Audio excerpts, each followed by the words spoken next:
Welcome to this video on Variables in Research, a comprehensive academic guide to conceptualization and measurement.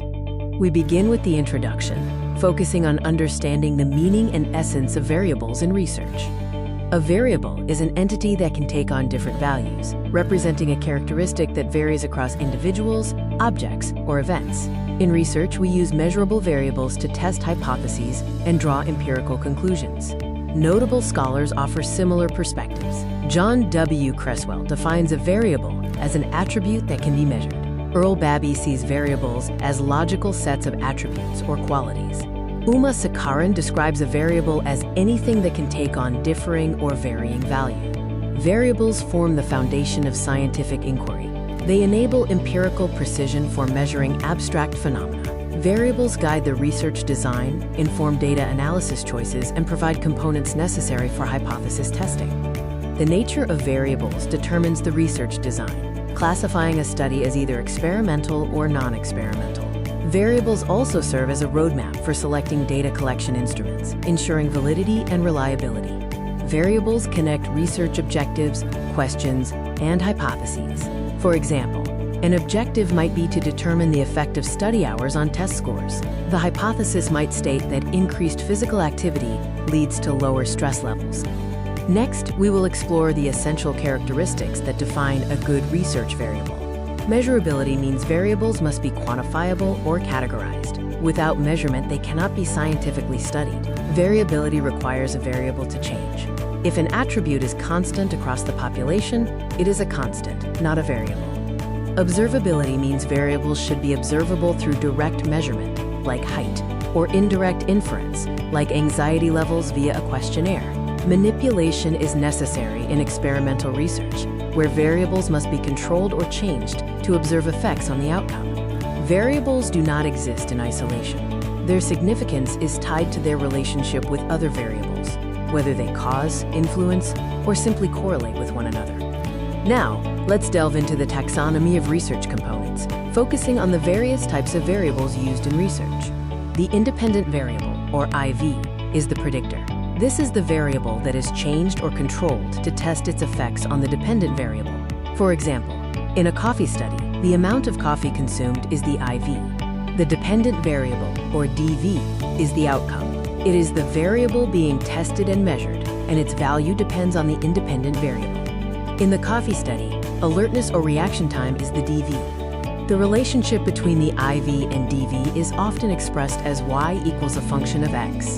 Here, x is the independent variable or cause, and y is the dependent variable or effect. Control variables are kept constant to ensure the effect on the dependent variable is only due to the independent variable. Their importance lies in reducing bias and ensuring internal validity. Extraneous variables are variables that are not intentionally studied, but could affect the research results. They add noise to the data and can obscure the true relationship between the IV and DV. A confounding variable is an extraneous variable that correlates with both the IV and the DV. It can suggest a relationship where none exists, or mask a true relationship, often called a true distorter.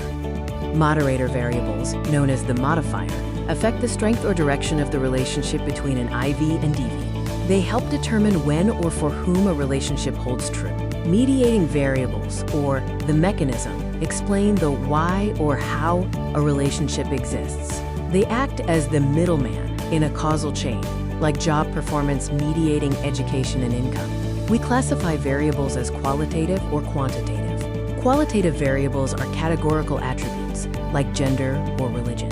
Quantitative variables represent amounts or counts, like age or income. Quantitative variables are further divided into discrete and continuous. Discrete variables are countable, finite values, such as the number of students. Continuous variables can take any numerical value within a range, such as time or temperature.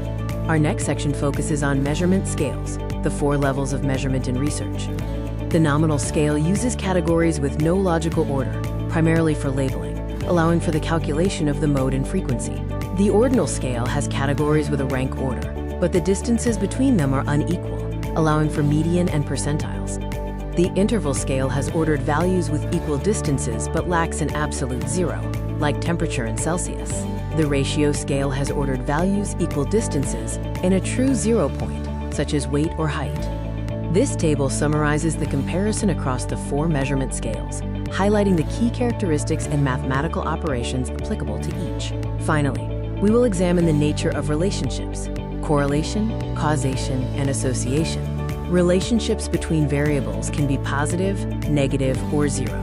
Positive relationships mean variables move in the same direction, while negative means they move in opposite directions. Correlation coefficients range from -1.0 to +1.0. The golden rule of research is that correlation does not imply causation. Just because 2 variables are related does not mean one causes the other. Statistical evidence is not proof of a mechanism. An operational definition is the strict process of defining variables into measurable factors. This is important because it allows for research replication, enabling others to measure the variable exactly as you did. Researchers often make mistakes by confusing independent and dependent variables, misidentifying cause and effect. Vague definitions and ignoring confounders can also lead to false conclusions. Misuse of scale types in statistical tests should also be avoided. Let's review practical examples. In a study on job satisfaction, the IV might be training type and the DV, employee turnover. The control variable would be compensation level. Understanding these distinct roles is vital for accurate research design. Conceptual frameworks visually represent how variables interact in your study. They map the theoretical path from predictors to outcomes, including all moderators and mediators. Understanding variables is essential for achieving methodological accuracy in research. Without clear variables and precise measurement, research lacks the necessary academic rigor and is merely opinion. Thank you for engaging with this video on variables in research. We hope the material provided a comprehensive guide to conceptualization and measurement. Here are the image sources used in the first part of this video. And here are the image sources for the remaining slides.